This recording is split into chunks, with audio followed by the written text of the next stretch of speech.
Bonjour à tous et bonjour à toutes. Merci d'être présents ce soir à ce webinaire concernant la reconversion professionnelle. Nous sommes un petit peu plus de 30 personnes connectées, donc ce qui est plutôt une bonne nouvelle. On voit que la reconversion ou la transition professionnelle est un sujet d'actualité qui touche tout le monde.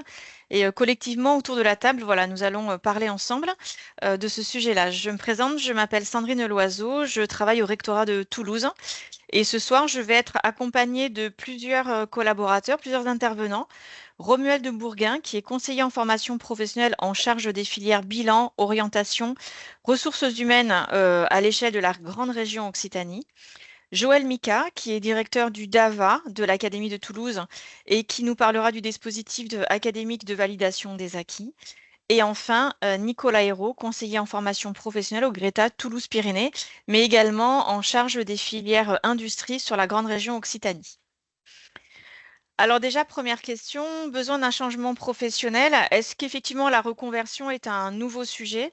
Eh bien, ça n'est pas réellement en fait un phénomène nouveau, tout simplement parce que sur les 5 dernières années, quelques chiffres, plus de 2 millions d'actifs en France ont changé de métier. Si on fait un petit retour en arrière, en 2015, quand des enquêtes avaient été faites auprès de différentes personnes, seuls 15% des personnes interrogées avaient un intérêt en fait pour la reconversion. En 2024, les choses ont évolué, le Covid est passé par là, une prise de conscience peut-être de l'intérêt de son travail également fait qu'aujourd'hui, l'intérêt pour une reconversion ou en tout cas une transition professionnelle est passé à plus de 49%, donc ça reste aujourd'hui un sujet d'actualité. Alors, les premières motivations qui ont pu être observées, ben, quelles sont-elles? Ben, on retrouve en première position, ben, retrouver en fait des valeurs et des passions. Très certainement que beaucoup d'entre nous, ben, après un métier raison, cherchent dorénavant plutôt à une deuxième carrière ou une troisième carrière pour certains, vers un métier passion. Avoir une meilleure rémunération reste d'actualité par les temps qui courent avec bon, l'inflation, certes, mais généralement, ça permet, au travers de la reconversion, de pouvoir ben, avoir une meilleure rémunération sur certains dispositifs. Avoir de meilleures conditions de travail. Au bout de quelques années, on peut aussi avoir fait le tour de son poste actuel et souhaiter ben, avoir une nouvelle stimulation intellectuelle et vouloir passer sur autre chose. Certains, malheureusement, d'entre nous peuvent être ben, sujets soit à des licenciements ou à des restructurations qui sont propres à son entreprise, ou bien alors à des problèmes de santé qui potentiellement ben, nous amènent à devoir ben, revoir le poste de travail sur lequel on est, un handicap éventuellement. Et donc là, pour le coup, il y a effectivement des reconversions qui sont impératifs à faire. Des contraintes familiales, un conjoint qui est muté, qui déménage, donc on souhaite le suivre. Et ben, les compétences qu'on a actuellement n'est plus compatible avec le bassin d'emploi dans lequel en fait on se destine. Et donc dans ce cas-là, effectivement, il faut étudier un petit peu les besoins de ce territoire-là. Avoir une plus grande reconnaissance sociale, c'est aussi ça. Donc on en parlera longuement, notamment au moment de la VAE. Une envie de vouloir déménager, donc là c'est un petit peu différent, c'est-à-dire qu'on souhaite s'installer par exemple en bord de mer, mais on a toujours travaillé sur des pistes de ski avec les métiers inhérents. Bon là c'est un petit peu plus compliqué, donc dans ce cas-là, eh bien, il va falloir étudier ce bassin d'emploi vers lequel on se destine, ou enfin tout simplement on cherche à devenir indépendant ou entrepreneur et on a besoin de formations complémentaires pour acquérir des compétences parfois nécessaires pour ouvrir un office. Les leviers, dans un premier temps, c'est se faire confiance. On est capable d'eux. C'est de ne pas rester seul, c'est aussi savoir s'entourer, d'en parler à ses proches, à ses amis, impliquer son entourage. Le réseautage, c'est quelque chose de très important. Pourquoi? Parce qu'en fait, ça permet de pouvoir être informé, de rencontrer éventuellement des professionnels du secteur visé, de pouvoir s'immerger dans ce milieu-là, et puis de pouvoir prendre conscience des réalités de ce terrain-là. Il y a toujours potentiellement un peu de différence entre le métier imaginé et le métier réellement exercé, et s'immerger reste toujours très important. Il est important aussi de rechercher une formation, une vraie formation solide et qui est reconnue par tous. Alors quand on parle de reconnaissance, ben, c'est surtout une certification qui a une vraie valeur sur le marché du travail, hein. Faire très attention aux formations miroirs aux alouettes qui pourraient vous tenter. On le verra tout au long de ce webinaire, la reconversion, ça demande aussi de budgéter son parcours. On peut passer par des baisses de rémunération, donc tout ça, ça s'anticipe, ça se calcule, et on verra que l'importance de la préparation de ce projet professionnel est une étape indispensable. Et enfin, c'est avoir un plan B, c'est-à-dire on souhaite aller vers un métier, mais potentiellement d'autres peuvent vous convenir, d'autres secteurs d'activité peuvent vous convenir, et il est important d'avoir toujours la possibilité de faire autre chose. Il n'y aura pas de moment parfait. Toutes les planètes ne s'alignent pas forcément systématiquement pour tout le monde. C'est savoir accepter de prendre un risque aussi bien financier, mais c'est sortir de sa zone de confort. Et puis, à un moment, il faudra réellement faire un choix, parce que si plusieurs choix s'offrent à vous, vous ne pourrez suivre qu'une formation, éventuellement deux. Mais en tout cas, voilà, ce choix-là, il sera à faire et il sera très important pour la suite que vous donnerez à votre parcours. Maintenant, comment débuter une reconversion ou une transition professionnelle? Dans un premier temps, en fait, il faut faire un peu un état des lieux. Un état des lieux des compétences qu'on a pu acquérir au travers de ses expériences, mais également faire aussi un point sur ses envies dans sa vie professionnelle. Donc, on souhaitait dans un premier temps vous parler d'un dispositif qui est le Conseil en évolution professionnelle, le CEP. C'est très important que vous ayez conscience que ce dispositif existe pour la simple et bonne raison qu'il s'agit d'un dispositif d'accompagnement qui est gratuit et qui est ouvert à toutes les personnes. Ça vous permet en fait, en fonction de votre projet, donc vous voyez à l'écran, il y en a plusieurs, ça peut être une acquisition de compétences, une mobilité, un changement de métier, un nouveau travail, une validation ou une création d'entreprise. Mais en tout cas, le conseil en évolution professionnelle est là pour vous accompagner de manière confidentielle, va faire une réponse personnalisée à votre situation, à vos compétences, va vérifier avec vous que votre projet est réalisable, éventuellement cherchera des sources de financement, mais c'est-à-dire qu'à l'issue en fait de ce premier temps, eh bien, vous aurez une validation de votre projet professionnel et qui pourra ensuite vous conduire vers différents organismes de formation. Les opérateurs du CIP sont multiples, vous en connaissez certains, mais vous pouvez vous apercevoir que certains concernent certaines catégories de personnes. Les salariés du secteur privé ou les travailleurs indépendants, bon ben voilà. Les cadres, c'est plutôt orienté vers la PEC. Nous avons France Travail. Pour les moins de 26 ans, le réseau des missions locales. Et pour les personnes en situation de handicap, Cap Emploi est également un opérateur très actif sur ce sujet-là. Nous allons voir maintenant trois parcours de reconversion différents, d'où les trois intervenants. Et nous allons démarrer par le bilan de compétences avec un premier témoignage. Alors, la personne n'est pas là, mais on voulait au moins vous donner quelques exemples. Alexis, 52 ans, qui a fait un bilan de compétences après une petite vingtaine d'années en fait dans le commerce. Ce bilan de compétences a mis justement en évidence son appétence à la transmission et il a fait le choix de se reconvertir en devenant formateur. Donc, il a eu un accompagnement, certes, mais il a suivi une formation au CAFOC pour devenir formateur et aujourd'hui, il exerce au sein de différents organismes de formation et comme vous pouvez le constater, je pense qu'il ne changerait rien au monde en fait ce nouveau challenge professionnel.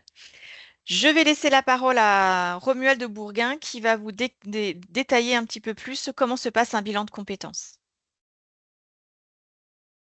Bonjour à tous.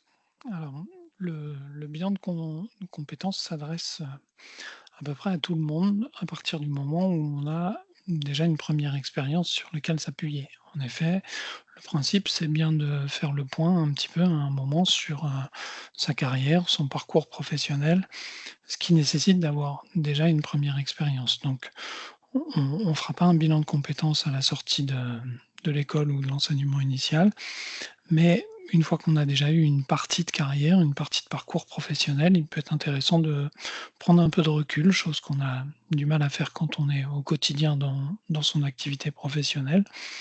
Et puis, ce recul va nous permettre, peut-être de nous poser la question d'une reconversion, donc d'un changement de projet. C'est pas forcément le cas, c'est-à-dire que le bilan de compétences peut aussi, hem, vous amener au résultat qu'en fait, vous êtes bien dans votre métier. Ça peut arriver. Parfois, on est bien dans son métier, c'est aussi juste l'employeur qui serait inchangé, par exemple, des choses comme ça. En tout cas, le principe est bien de faire le point sur, son parcours professionnel, sur l'orientation qui est possible. L'orientation qu'on a fait étant jeune, à la sortie de l'enseignement initial, parfois elle a été choisie, parfois, plus ou moins volontairement, parfois elle a paru un peu imposée et puis de toute façon les chemins de vie font que les personnes évoluent et on peut au bout de quelques années avoir envie d'autre chose. ce qui est un peu le cas de ce qu'on a vu jusqu'à présent dans les différentes motivations à la reconversion.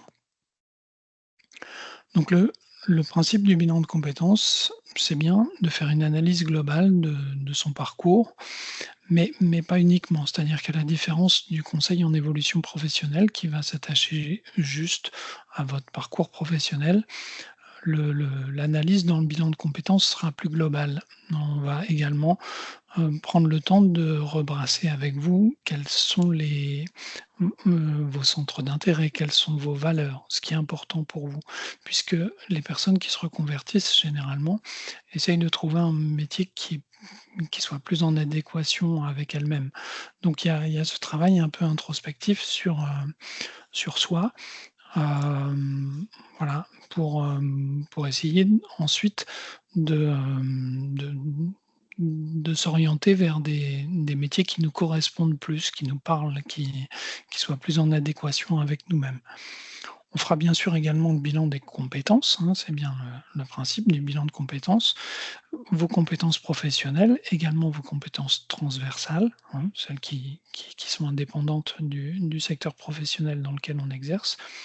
Et puis, à partir de l'ensemble de ces éléments, vos valeurs, vos contraintes également, ce qui est important pour vous, voilà, est-ce que j'ai envie de travailler le week-end? Est-ce que j'ai envie de travailler le soir? Est-ce que non, moi je veux, pouvoir avoir fini à 16 heures, et cetera. Toutes ces contraintes sont à prendre en compte également.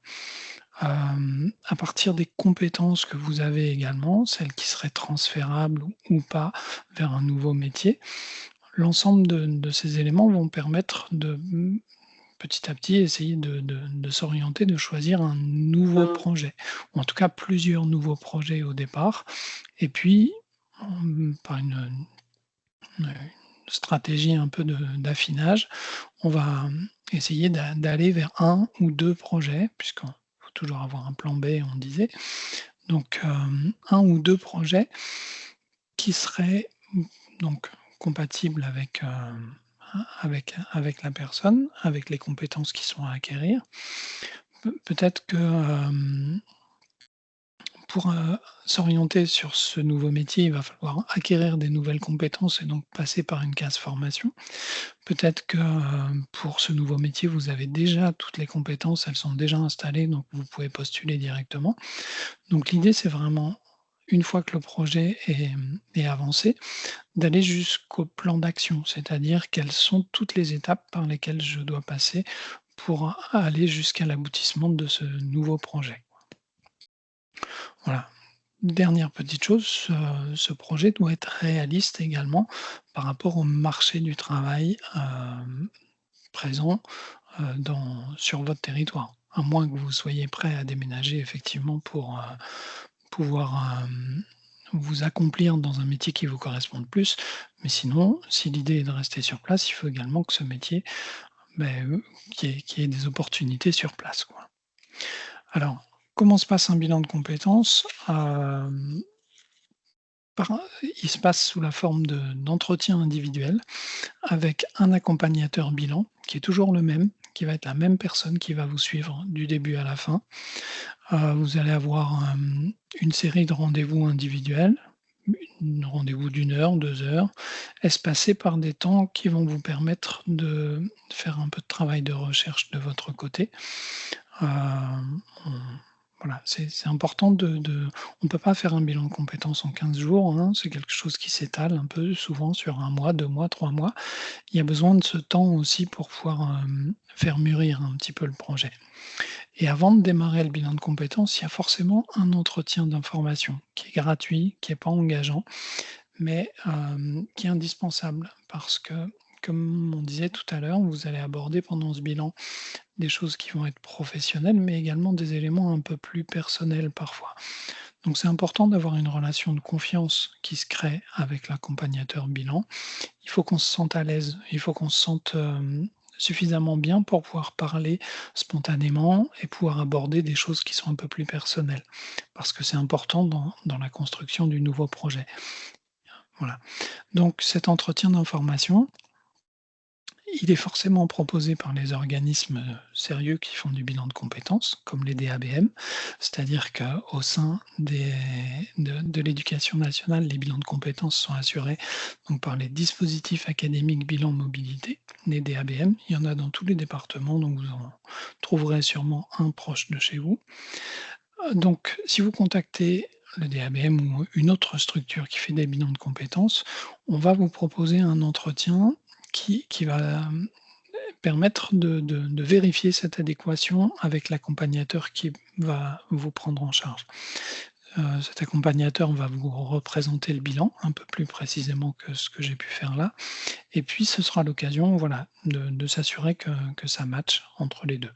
Puis après, si ça convient, effectivement, c'est parti pour les entretiens individuels jusqu'au plan d'action, jusqu'à la fin de votre projet. Le bilan de compétences est cadré vraiment par le code du travail. Il y a des obligations de confidentialité, il y a des obligations de phase à respecter. Donc c'est un dispositif qui est défini, qui est sérieux, quoi. Et dernière chose, le financement, puisqu'effectivement rien n'est gratuit. Le bilan de compétences est éligible au CPF, c'est-à-dire à votre compte formation. Si vous avez la somme suffisante, donc le bilan de compétences peut être payé intégralement par le compte formation. Souvent, il faut compter entre 1 400 et 1 800 € pour un bilan de compétences. Alors, il faut savoir que ça dure généralement une vingtaine d'heures, entre 20 et 24 heures d'entretien individuel uniquement. Donc ça va prendre la forme, par exemple, de 12 rendez-vous de 2 heures ou quelque chose comme ça. Si jamais vous n'avez pas assez sur votre compte formation, il y a des abondements qui sont possibles, donc des compléments de la part de France Travail si vous êtes demandeur d'emploi ou de la part de votre employeur. C'est possible également, à la condition que vous ayez fait le choix d'annoncer à votre employeur que vous faisiez un bilan de compétences. Ce n'est pas toujours le cas. Des fois, on n'a pas envie de dire à son employeur qu'on est sur une démarche de bilan parce que tout de suite, ça lui laisse penser que vous avez envie de partir et vous n'avez pas forcément envie que ça se sache tout de suite. Donc, si vous n'avez pas envie d'informer votre employeur, vous serez obligé de le financer donc directement tout seul avec votre compte formation. Si jamais vous informez votre employeur, sachez que le bilan de compétences peut être réalisé sur temps de travail, puisque c'est une formation. Voilà, c'est possible également. N'hésitez pas à prendre contact, si besoin, avec les agences DABM qui sont au plus près des territoires, dans tous les départements où vous en trouverez une. Merci Romuald. Petite précision, vous avez un chat qui est disponible dans lequel vous pouvez poser toutes les questions au fur et à mesure du webinaire et nous essaierons d'y répondre soit en fin de webinaire, soit au fur et à mesure de vos questions puisque nous avons 2 gentils modérateurs qui peuvent répondre à toutes vos questions en parallèle. Deuxième parcours possible, la validation des acquis et de l'expérience. Et un témoignage de Maude, 27 ans, qui après plusieurs années en fait dans le commerce, a fait une expérience enrichissante en crèche et a souhaité en fait même pouvoir maintenant s'orienter vers les jeunes enfants. Petit hic, elle n'avait pas le niveau nécessaire pour pouvoir rentrer en formation. Eh bien, elle a tout simplement utilisé le dispositif de la VAE pour valider un bac pro métier du commerce, ce qui lui a permis d'avoir un niveau bac et de pouvoir être éligible à la formation du diplôme d'État éducateur de jeunes enfants. Et je vais laisser la parole à Joël Mika. Merci beaucoup et bonjour à tous. Donc, encore un nouvel acronyme, VAE, validation des acquis de l'expérience. On pourrait traduire ça par transformer son expérience en diplôme. Toute personne, salariée, non salariée et ou bénévole, peut aujourd'hui demander à se présenter devant un jury pour obtenir le diplôme qui correspond à leur expérience. Donc ça, c'est relativement intéressant, c'est-à-dire que déjà, c'est de savoir que tous les diplômes en France possèdent un référentiel d'activité professionnelle. Donc il a été défini clairement quelles étaient les compétences attendues pour une personne pour obtenir tel ou tel diplôme. Donc partant de ce principe, il y aura la possibilité de rédiger un dossier, on mettra son expérience, et un jury on y reviendra derrière, pourra faire le lien entre, d'un côté, le référentiel tel qu'il est défini, et de l'autre, l'expérience du candidat. Et en fonction de cela, lui valider toute ou partie du diplôme. On y revient. Donc pour débuter, j'ai une bonne et une mauvaise nouvelle. Alors je vais commencer par la mauvaise nouvelle. Toutes les personnes qui espéraient justement envoyer un CV en se disant avec ça, ils vont bien comprendre ce que je fais, et ils me renverront sous 15 jours, sous pli postal, mon diplôme. C'est une technique qui serait très intéressante, mais qui n'a pas été retenue par le législateur. Donc, comme je vous l'ai expliqué, il y aura un certain travail d'accouchement de son expérience sur un dossier lui-même. Et la mauvaise nouvelle, elle est là. Ce travail vous prendra entre 20, 30, 40, voire dans certains cas 50 heures de travail personnel pour pouvoir rédiger ce dossier. Enfin, si on compare 30 heures de travail personnel par rapport à 500 heures de formation, 100 heures de travail personnel le soir pour préparer les épreuves, c'est quand même quelque chose de relativement intéressant. Pourquoi intéressant? Parce que je glisse sur la seconde information que je vous ai donnée, qui est une bonne nouvelle. L'an passé, sur 800 candidats qui sont présentés devant un jury en VAE pour l'éducation nationale, 70% ont obtenu la totalité du diplôme grâce à la VAE. 20% ont obtenu un ou plusieurs blocs de compétences de ce diplôme. Donc on est à 90% de réussite, validation totale ou partielle, grâce à la VAE. Derrière, vous avez en face de vous, vous voyez à peu près quelle typologie des candidats à la VAE, hein, en fonction de leur âge, leur sexe, et ainsi de suite. On va continuer sur un autre élément qui est axé, j'en ai parlé, mais je crois que c'est important de le rappeler. Tout le monde, quel que soit son âge, sa nationalité, son statut, son niveau de formation. Vous pouvez encore avoir en tête quelque chose qui existait il y a quelques années. Pour faire une VAE, il fallait 5 ans d'expérience. Après, il a fallu 3 ans d'expérience. Ensuite, il a fallu 1 an d'expérience. Et aujourd'hui, le législateur a dit, c'est totalement absurde, alors qu'on est dans une période de parcours de formation, de laisser une durée minimum. Parce qu'il y a des personnes qui, au bout de 8 mois, pourraient très bien valider un bloc de compétences d'un diplôme et continuer leur parcours en rentrant, par exemple, en formation. Pareil, par exemple, pour certaines personnes qui étaient en alternance, notamment en apprentissage, qui ont passé 2 ans chez un patron, ils n'ont pas obtenu leur diplôme pour X raisons. Et on peut imaginer que 6 mois après, ils reviennent nous voir pour valider le diplôme qu'ils n'ont pas obtenu grâce à leur expérience acquise pendant qu'ils étaient en entreprise pendant leur formation, et par exemple les quelques mois après la sortie de leur formation où ils n'ont pas validé. Ensuite, nous allons passer, alors pourquoi faire une VAE? Donc là, vous avez quelques éléments, mais je vais essayer d'imager d'une façon différente. 4 typologies de candidats à la VAE.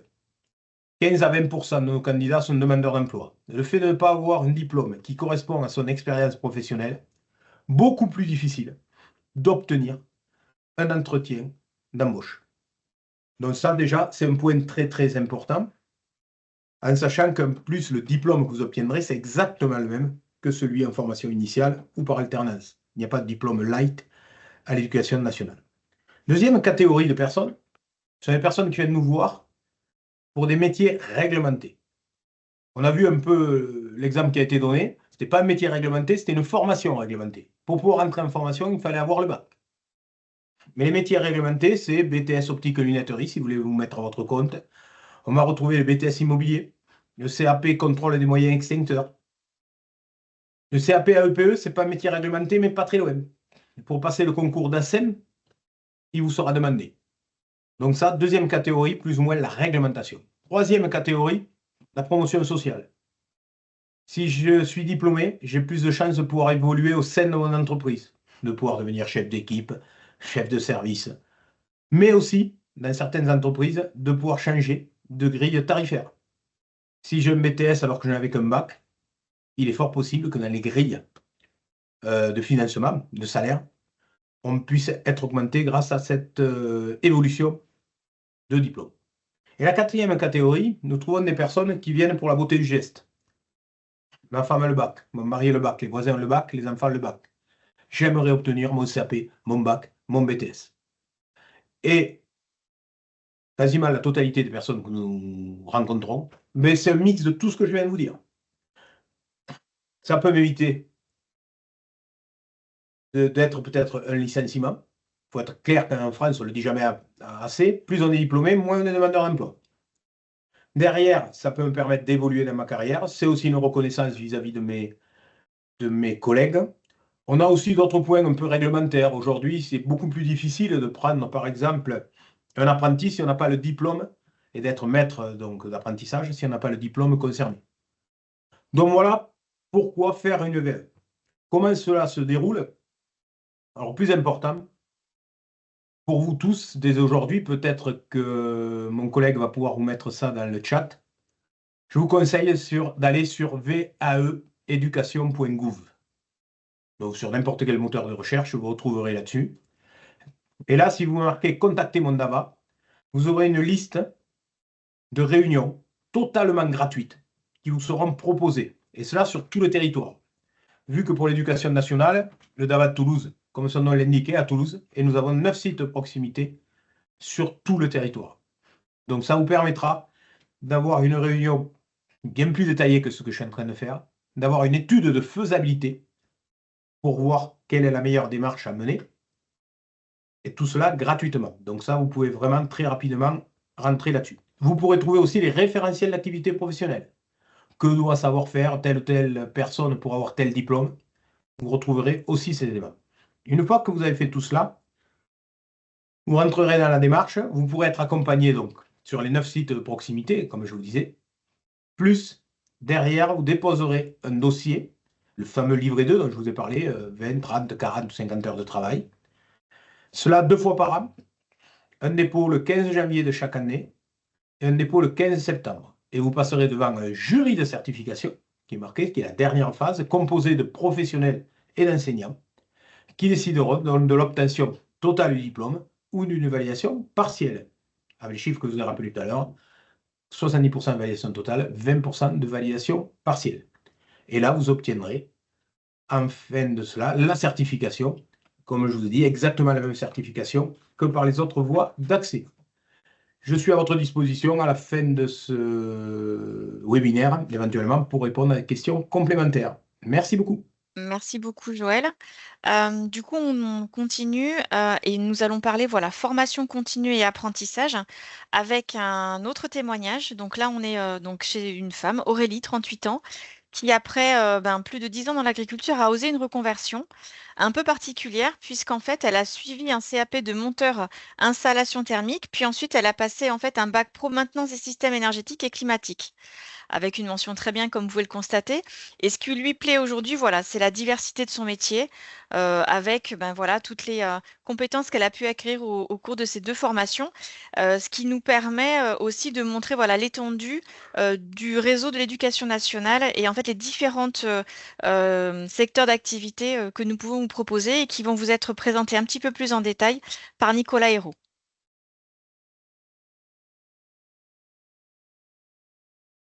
Bonjour à tous.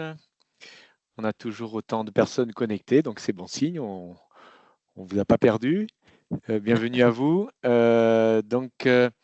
Pour rappeler effectivement que la formation continue, eh bien, c'est aussi l'affaire de l'éducation nationale, puisque ce qu'on appelle les GRETA, eh bien, ça signifie groupement d'établissements. C'est, pour faire simple, le réseau de formation continue donc, qui est installé dans les lycées publics professionnels que vous connaissez au plus près de chez vous. Et c'est vrai dans toutes les filières professionnelles. Donc, c'est difficile de tous les citer, mais du CAP à la licence pro, eh bien, dans un certain nombre d'établissements d'Occitanie, eh bien, on peut effectivement se former au métier de l'aéronautique, de l'industrie, du bâtiment, de l'hôtellerie-restauration, des métiers de bouche, du sanitaire et social, de la sécurité, de la mécanique, des métiers du tertiaire, de compta, de gestion. J'en oublie sûrement, mais sur tous ces niveaux d'études, auquel j'intègre la licence pro, hein, donc CAP, bac professionnel, BTS, et c'est moins connu, mais on a l'agrément d'écoles d'ingénieurs ou d'universités partenaires qui nous permet également de mettre en œuvre dans nos établissements adhérents au GRETA des licences pro. D'autres diplômes que peut-être vous connaissez moins, et qui relèvent de la formation continue, qui ont tout autant de valeur, voire même plus auprès des employeurs, ce que l'on appelle les titres professionnels ou plus généralement les titres qui sont inscrits au RNCP, encore un sigle, qui est le répertoire national des certifications professionnelles. Donc, comme le disait Sandrine Loiseau, attention aux diplômes qui n'en sont pas, qui ne sont pas reconnus par l'État et qui, de ce fait, ont moins de valeur et ne seront pas pris en charge, notamment par les aides publiques. D'autres diplômes également qu'il est bon de connaître, c'est ce qu'on appelle les CQP, qui sont les certificats de qualification professionnelle, qui ont été créés et qui sont portés par les branches professionnelles. Donc, il y en a là encore un peu dans toutes les filières. Et puis, le monde de la formation continue, eh bien, c'est également ce qu'on appelle des habilitations, des permis, des agréments, des accréditations. Et il y en a dans tous les secteurs. Voilà. Juste pour parenthèse, si votre projet relève d'un niveau supérieur à la licence, les masters, les doctorats, les écoles de niveau M1, M2 ou plus 8, eh bien tout cela dépend des universités ou des grandes écoles. Toutes nos formations sont reprises sur le site qui était indiqué dans la diapo précédente, que je rappellerai. Voilà, il est là, donc c'est le MA4Pro pour résumer, le MA formation professionnelle-Occitanie. Et là, vous allez retrouver au titre de l'apprentissage et de la formation continue tout ce qui est proposé dans les 11-12 départements, je les ai plus en tête, hein, de l'Occitanie, donc de l'Est à l'Ouest et du Nord au Sud. Diapo suivante, on va parler maintenant des financements, alors qui sont différents suivant votre statut, salarié, intérimaire, demandeur d'emploi.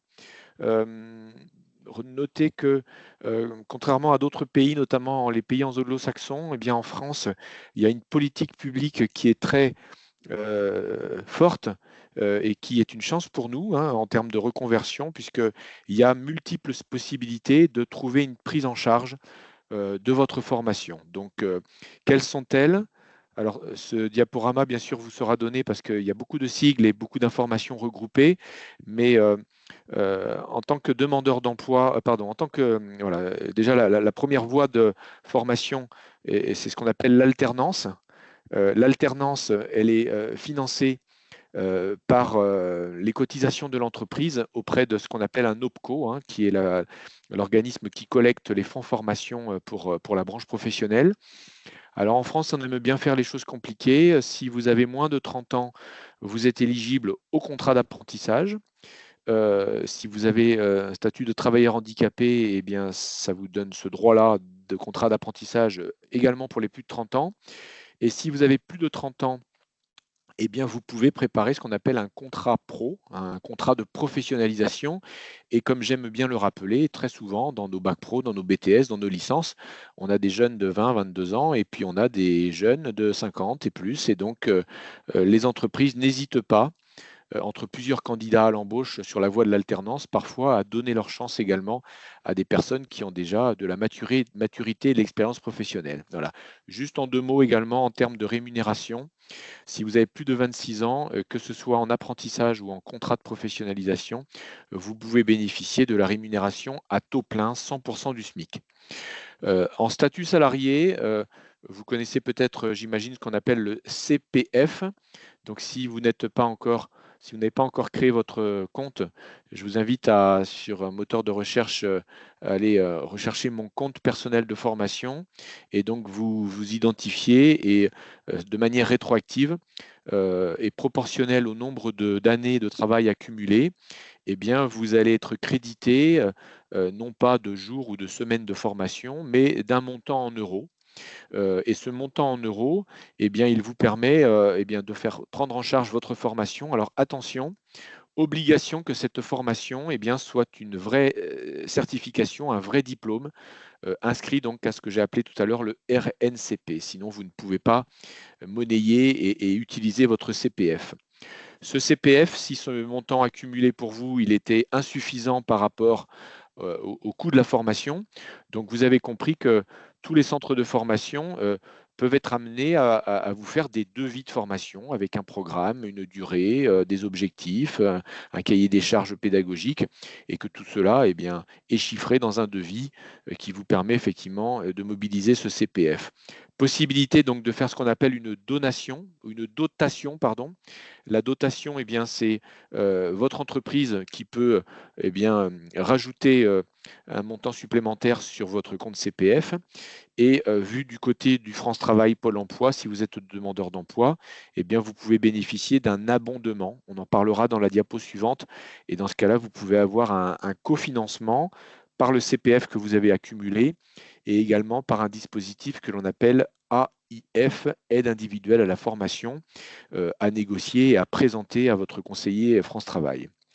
Le financement personnel total ou complémentaire, c'est bien sûr une réponse que vous pouvez apporter et c'est un vrai investissement et un engagement personnel encore plus fort hein, à ce projet-là. Notez également que le dispositif qu'on appelle Transition Pro, donc allez faire un tour sur le site internet Transition Pro Occitanie. C'est un dispositif qui vous permet de monter un dossier. Alors attention avec des dates à respecter, hein, au moins 3 mois avant le début de la formation effective. Et si vous avez accumulé plus de 2 ans de travail sur les 5 dernières années, vous êtes éligible donc à monter ce dossier et à demander donc une prise en charge de votre formation, du coût de la formation, et également un maintien de votre salaire. Donc en statut CDI, eh bien, vous devez avoir l'autorisation de votre employeur qui peut s'y opposer 2 fois avant de vous libérer pour que vous puissiez suivre cette formation. Il y a régulièrement des réunions d'infos hein, qui sont organisées par donc, ce qu'on appelle Transition Pro. Précédemment, il y a encore quelques années, on appelait ça le CIF, le congé individuel de formation. Une dernière information qu'il est important de noter, c'est que jusqu'à 2 fois le SMIC, si vous avez un salaire inférieur à 2 fois le SMIC, eh bien, vous gardez le bénéfice de la totalité de votre salaire quand vous rentrez en formation. Donc le Transition Pro, c'est une démarche personnelle. Ce qu'on appelle le Transco, ça c'est plutôt à la main de votre direction d'entreprise si vous êtes salarié. C'est pour anticiper voilà, une évolution de l'activité, être toujours au plus près des besoins en compétences pour pouvoir assurer le travail dans l'entreprise. Il y a un dispositif qui est intéressant également, qui est également porté donc, par Transition Pro, qu'on appelle le dispositif démissionnaire, qui vous donne droit à garder le bénéfice du chômage, même si vous êtes démissionnaire, et tout cela conditionné par le projet de création d'une entreprise. D'accord ? Donc, si vous vous engagez et que vous l'actez, un projet de création d'entreprise à l'issue de la formation, eh bien, vous pouvez, entre guillemets, prendre le risque de démissionner et de garder le bénéfice de l'allocation chômage. Le dispositif Pro A, pour faire simple, c'est un peu un format de formation en alternance avec un statut CDI. D'accord ? Vous êtes en CDI dans une entreprise, vous cherchez à monter en compétences, acquérir un nouveau diplôme. Eh bien, on ne parle pas de contrat de professionnalisation parce que c'est un format CDD. Hein, vous n'allez pas démissionner pour être à nouveau réengagé. Et l'équivalent pour les personnes qui sont en CDI, c'est ce qu'on appelle le Pro A. Dernier dispositif sur des statuts salariés qui est intéressant de connaître. Une entreprise qui aurait des difficultés économiques et qui serait voilà, en difficulté pour maintenir ses emplois peut faire appel à ce qu'on appelle le FNE, le Fonds national de l'emploi. Et donc, c'est des aides financières de l'État pour accompagner les collaborateurs dans leur projet de reconversion. Et donc, reconversion dit formation et dit accompagnement également salarial le temps de la formation. En tant que demandeur d'emploi, plusieurs options. La région Occitanie, comme toutes les régions de France, ont vocation à accompagner leurs résidents en termes de formation continue. Donc, on appelle ça le PRF, qui est le plan régional de formation, avec un site internet que je vous invite à aller visiter, Me former en région. Et juste au-dessus, on rappelle le site internet du réseau des Greta, puisque les Greta sont très bien repérés par la région Occitanie et proposent donc auprès des demandeurs d'emploi un certain nombre de formations dans l'ensemble des secteurs que j'ai cités tout à l'heure. Donc, ça vous permet eh bien, d'avoir un financement de la formation par la région Occitanie et si vous n'avez pas l'allocation chômage, d'en avoir même une rémunération, une indemnité versée par la région. D'autres dispositifs, partie basse de la diapo, qui eux sont portés par le Pôle emploi, nouvellement nommé France Travail, donc ce que l'on appelle la POEI. Notez qu'il s'agit d'une possibilité de financer votre projet de formation si un employeur qui vous a repéré eh bien, vous signe une intention d'embauche. Et cette déclaration, cette intention d'embauche qu'elle transmet à votre agence France Travail, eh bien, vous permet de rentrer dans un cycle de formation préalable à recrutement, financé donc par ce que j'ai appelé la POEI, préparation opérationnelle à l'emploi individuelle. Pour ouvrir une parenthèse sur ce dispositif, la formation en question, elle peut être portée par un organisme de formation comme le Greta ou d'autres acteurs, mais elle peut être directement intégrée à l'entreprise elle-même qui forme sur le terrain son nouveau collaborateur avant de l'embaucher. Il y a l'équivalent sur un recrutement collectif, donc une entreprise qui aurait plusieurs postes à pourvoir peut mobiliser France Travail sur le financement d'une formation sur lequel l'entreprise vous aurait repéré, s'engage à vous embaucher à la suite donc de cette POEC. Encore une fois, toujours avec un objectif d'un diplôme reconnu par l'État et un temps de formation correspondant à votre besoin. Et pour terminer sur ce sujet-là, on est très souvent sur des parcours de formation et donc des durées qui sont individualisées. Dans un groupe de jeunes scolaires, on a, entre guillemets, un profil d'apprenant qui est relativement proche. Dans un groupe de formation continue, on peut avoir des jeunes et des moins jeunes, des gens peu diplômés et d'autres plus diplômés, des gens qui ont déjà une partie des acquis par rapport à la formation. Et donc, on a nos formateurs, dont c'est le métier, qui savent individualiser, personnaliser au sein d'un groupe pour adapter effectivement leur pédagogie à chacun des profils et à chacun des besoins qui pourraient se présenter dans un groupe de stagiaires. Dernier dispositif, c'est ce que l'on appelle l'AIF. Donc ça, c'est un dispositif également porté donc, par Pôle emploi France Travail. Vous avez un devis de formation, peut-être également du CPF que vous souhaitez valoriser. Et donc le Pôle emploi peut compléter donc, par cet AIF alors, des montants maximaux quand même que vous devez connaître, sauf négociation que je ne maîtrise pas. Mais si vous êtes déjà titulaire du bac, eh bien, vous pouvez bénéficier d'un montant de 2 400 €. Et si vous n'êtes pas titulaire du bac, eh bien, tout cela est valorisé et une aide jusqu'à 5 000 € peut vous être apportée. Voilà.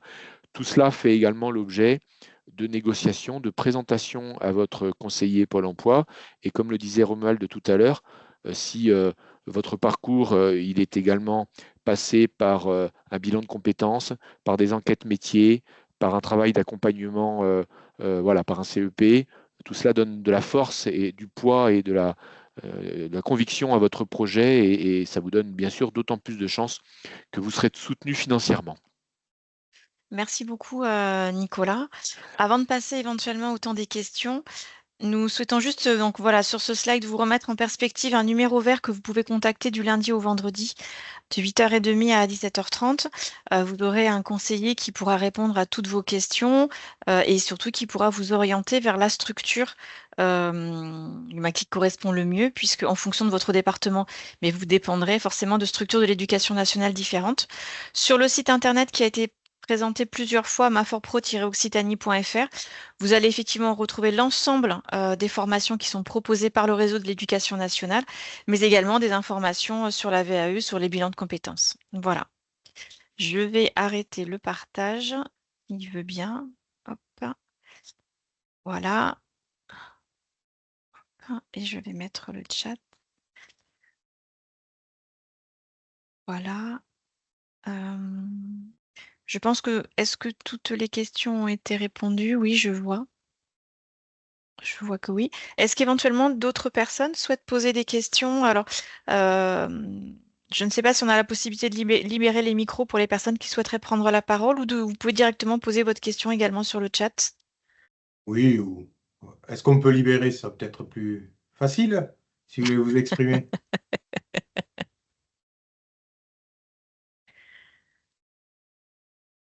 En tout cas, voilà, vous êtes encore relativement nombreux Ah, connectés. une question. Est-il possible de faire plusieurs stages d'immersion dans différents secteurs tout en étant encore salarié de son entreprise?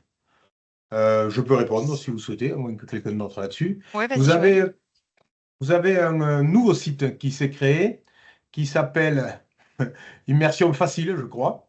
Je vais chercher peut-être en même temps. Qui a été créé par l'État il y a maintenant moins de 2 ans. Vous allez retrouver énormément d'entreprises qui vont proposer des périodes de mise en situation professionnelle. D'accord? Donc, derrière, pour pouvoir en bénéficier, en toute logique, il faut que vous soyez soit en formation, mais ça existait déjà, hein, c'était des conventions de stage, soit en VAE, soit en conseil en évolution professionnelle, ça a été dit aussi, ou en bilan de compétences. Pourquoi cela? Parce qu'il y a un prescripteur, une entreprise d'accueil et un bénéficiaire. Et derrière, il faut savoir que le prescripteur, nous sommes prescripteurs, hein, donc je suis bien au courant, paye, je ne sais plus combien, quelques centimes d'euros par heure que vous passerez dans l'entreprise pour une couverture sociale, pour les accidents, et ainsi de suite. Donc là, vraiment, à regarder, donc je ne l'ai pas devant les yeux, mais ça va être immersion facilitée ou immersion facile. Et vous avez cette possibilité. Et surtout, c'est très largement conseillé, notamment quand vous faites un bilan, un conseil en évolution professionnelle. Vous voulez reprendre la pizzeria qui est au bout de votre rue, et se disant, est-ce que ça va me plaire? Est-ce que c'est rentable? Comment ça fonctionne? Ben là-dessus, vous pouvez vous mettre d'accord, vous serez couvert, vous ne serez pas considéré comme du travail illégal, hein, travail au noir, entre guillemets, ou travail dissimulé. Vous serez totalement couvert pour y aller, par exemple, une fois par semaine, 2 fois par semaine, ça peut durer plusieurs mois. Voilà. Merci. Merci, Joël. Il y a une autre question, peut-être que Nicolas, vous pourrez répondre. Est-il vrai qu'un contrat de professionnalisation ne peut excéder 2 ans? On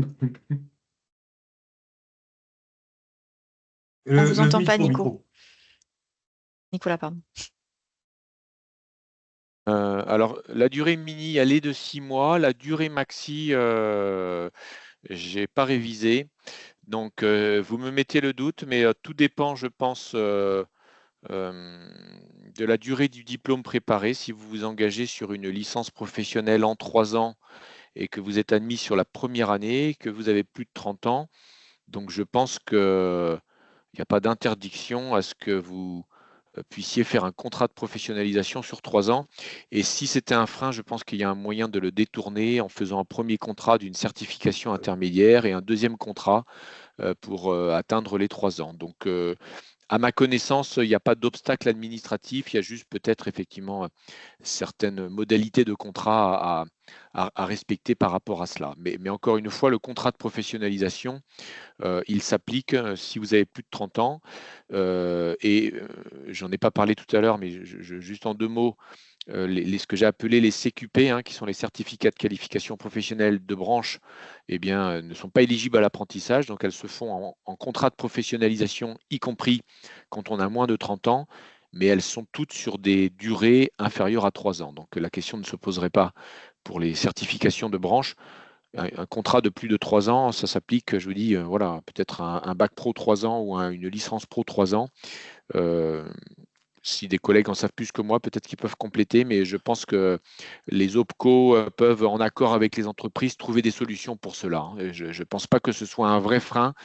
N'oubliez pas que les OPCO sont toujours également au service des entreprises de la branche professionnelle et elles ont vocation à trouver des solutions justement et à ne pas bloquer et paralyser des intentions d'embauche. Donc, je suis plutôt confiant quand même sur les possibilités. Pas de souci pour les contrats en 3 ans et même pour des formations qui seraient en 2 ans. On peut avoir un contrat de 3 ans pour des personnes qui ont des emplois du temps adaptés, type avec une reconnaissance handicap ou des choses comme ça. Voilà, mais je crois que ça a bien été dit. Ce qui est important, c'est qu'il y a un financeur derrière.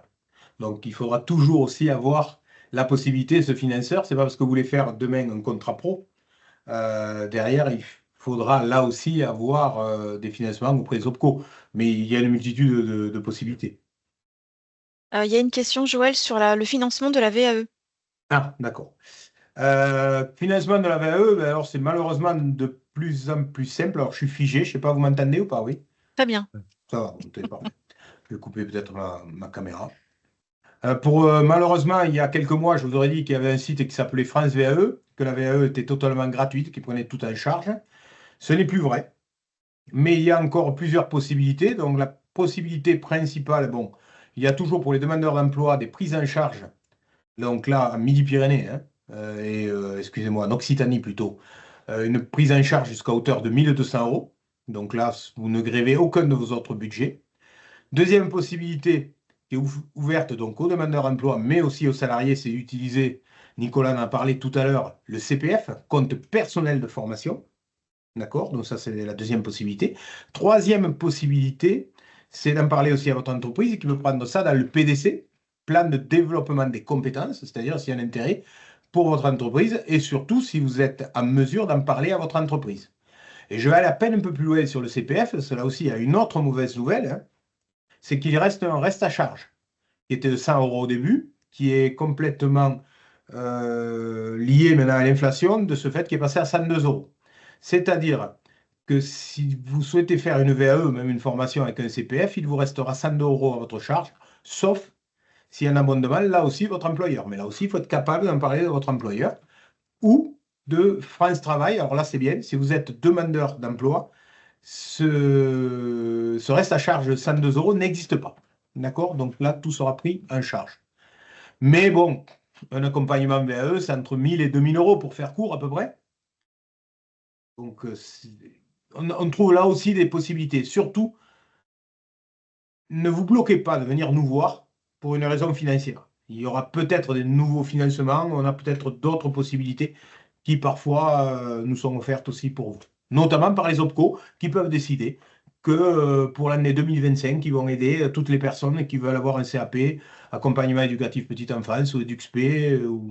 Pour illustrer, quand même, pour montrer la puissance qu'a la VAE, il y a aujourd'hui, chaque année, plus de diplômés par la VAE sur le métier d'éducateur spécialisé, le diplôme d'état de moniteur d'éducateur spécialisé, que par la voie de formation initiale. Donc si on en est arrivé à ces niveaux-là, ça veut dire qu'il y a eu là aussi des abondements, des aides de la part des entreprises, mais aussi des organismes financeurs de la formation. Merci beaucoup. Je pense Il y en qu'on a a une dû autre, je faire. vois. Ah, pardon. Alors, Charlène, une dispense. Ah, mais c'est la réponse. on a Excuse-moi. répondu, ouais. Non, On c'est a bon. répondu en fait à la question de Charlène. Il est bientôt 20 h. Alors, comme nous vous l'avons dit, voilà. Suite à ce webinaire, nous allons vous communiquer l'enregistrement qui a eu lieu, ainsi que la présentation. Vous retrouverez voilà, toutes les coordonnées, notamment le numéro vert que vous pouvez appeler. Nous vous remercions vraiment beaucoup, en tout cas, d'avoir répondu présent à ce webinaire et de l'avoir suivi jusqu'au bout. Et nous vous souhaitons à tous une excellente soirée et nous espérons vous voir bientôt parmi nous au travers du réseau de l'éducation nationale. Merci beaucoup et très bonne fin de journée à tous. Au revoir. Au revoir. À bientôt.